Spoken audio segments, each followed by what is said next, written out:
नरेंद्र मोदी की संघ मुख्यालय में मोहन भागवत से मुलाकात के बाद राजनाथ सिंह ने भी आज संघ के आला नेताओं से मुलाकात की।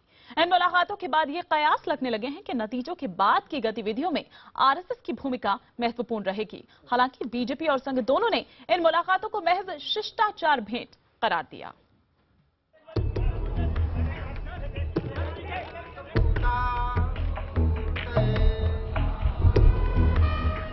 इस लोकसभा चुनाव में आरएसएस के कार्यकर्ताओं ने जोर शोर से चुनाव प्रचार में हिस्सा लिया। ब्लॉक और गांव स्तर पर लोगों को बीजेपी के पक्ष में करने में संघ ने भरपूर कोशिश की। ऐसे में सवाल उठना लाजमी है, क्या चुनाव नतीजों के बाद भी संघ की भूमिका निर्णायक रहेगी? शनिवार को अंतिम चरण का चुनाव प्रचार खत्म करने के साथ ही बीजेपी के प्रधानमंत्री पद के उम्मीदवार नरेंद्र मोदी दिल्ली पहुंचे और संघ प्रमुख मोहन भागवत से मुलाकात की। रविवार सुबह बीजेपी अध्यक्ष राजनाथ सिंह ने भी संघ मुख्यालय जाकर संघ के वरिष्ठ पदाधिकारियों से मुलाकात की।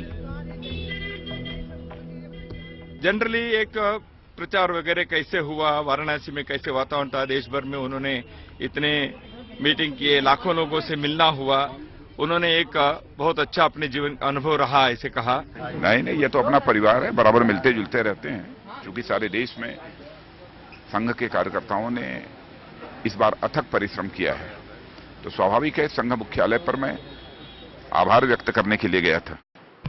संघ और बीजेपी भले ही इन मुलाकातों को सामान्य मुलाकात बताए, लेकिन जानकारों का कहना है कि इन मुलाकातों में संभावित चुनाव नतीजे, चुनाव के बाद बनने वाले समीकरणों पर चर्चा हुई और आगे की रणनीति तय की गई। कांग्रेस का आरोप है कि बीजेपी बिना संघ के कोई फैसला ले ही नहीं सकती। ये है असली रिमोट कंट्रोल।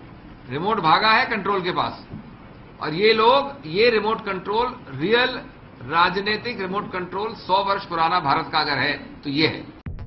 पिछले दिनों वरिष्ठ बीजेपी नेता मुरली मनोहर जोशी ने भी नागपुर जाकर संघ प्रमुख से मुलाकात की थी।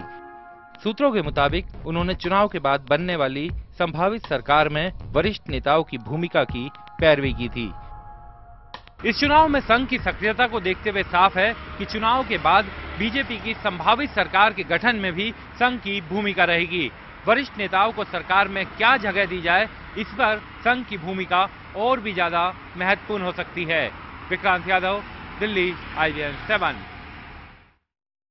और मेरे वरिष्ठ सहयोगी खुद विक्रांत यादव इस वक्त हमारे साथ न्यूज रूम से जुड़ चुके हैं। विक्रांत, भले ही इसको ये कहा जाए कि एक शिष्टाचार भेंट थी, सामान्य मुलाकात थी, लेकिन कुछ तो है जो बीजेपी और संघ के बीच पक रहा है। क्या खिचड़ी है वो जो पक रही है? देखिए, बिल्कुल निश्चित तौर पर जब दो नेता मिलेंगे, जब दो नेता बड़े जो बीजेपी के शीर्ष नेता हैं, राजनाथ सिंह पार्टी अध्यक्ष और बीजेपी के PM पद के उम्मीदवार, दोनों ने अलग अलग जाकर मुलाकात की। संघ प्रमुख से नरेंद्र मोदी खुद मिले, उसके बाद आज राजनाथ सिंह गए और वहां पर 4-5 वरिष्ठ नेताओं पदाधिकारियों के साथ उन्होंने बातचीत की। जाहिर बात है, जब संघ के पदाधिकारी और बीजेपी के शीर्ष नेतृत्व आपस में मिलेगा तो सिर्फ मुलाकात और हालचाल नहीं पूछा जाएगा, बल्कि राजनीति पर भी चर्चा लाजमी है। तो निश्चित तौर पर यह चर्चा हुई है, जिस तरीके से पूरा चुनाव प्रचार चला है, कितनी सीटें पार्टी को आने की उम्मीद लग रही है, कहां पर पार्टी को दिक्कतें आई और क्या पार्टी को कुछ और चुनाव के बाद समीकरण बनाने पड़ेंगे, क्या नए साथी जुगाड़ करने पड़ेंगे। कई ऐसी चीजें हैं जिन पर रणनीति बनाई जा रही है और संघ ने जितना एक्टिव रोल इस चुनाव में निभाया, उसे देखते हुए ऐसा लग रहा है कि नई सरकार के गठन में भी संघ की एक सक्रिय भूमिका साफ दिखाई देगी। बिल्कुल, और जैसा कि आपने खुद ही यहाँ पर मेंशन कर दिया कि ऐसा पहली बार देखने को मिल रहा है कि इतना एक्टिव नजर आ रहा है, और बल्कि ये हम ही नहीं कह रहे, खुद आरएसएस भी इस बात को स्वीकार करता है। विक्रांत, देखिए, बिल्कुल इस बार संघ अभी तक ये कहता था पूरी तरीके से कि वो अपॉलिटिकल है, यानी राजनीति से उनका कोई लेना देना नहीं है, सिर्फ विचारधारा के स्तर पर वो बीजेपी को सपोर्ट करते हैं। लेकिन ये पहला चुनाव है जहां पर गांव में, दूर दराज के इलाकों में जहां पर अभी तक बीजेपी पैर नहीं पसार पाई थी, वहां तक संघ के कार्यकर्ता गए और उन्होंने लोगों को बीजेपी के प्रति वोट देने के लिए जागरूक किया। उनको कहा कि बीजेपी के पक्ष में मतदान करें। संघ के कार्यकर्ताओं ने इस बार भरपूर कोशिश की है लोगों को बीजेपी के पक्ष में मोड़ने की, और यही कारण है कि जितना राजनीतिक रूप से वो इस बार आगे आए हैं, उसे देखते हुए लग रहा है कि नई सरकार के गठन में भी उनकी भूमिका रहेगी। बिल्कुल वही निर्णायक भूमिका जो हम अभी देख पा रहे हैं, चुनाव बाद भी ठीक वैसे ही रहेगी। शुक्रिया करना चाहेंगे मेरे वरिष्ठ सहयोगी विक्रांत यादव का इस चर्चा में हमारे साथ जुड़ने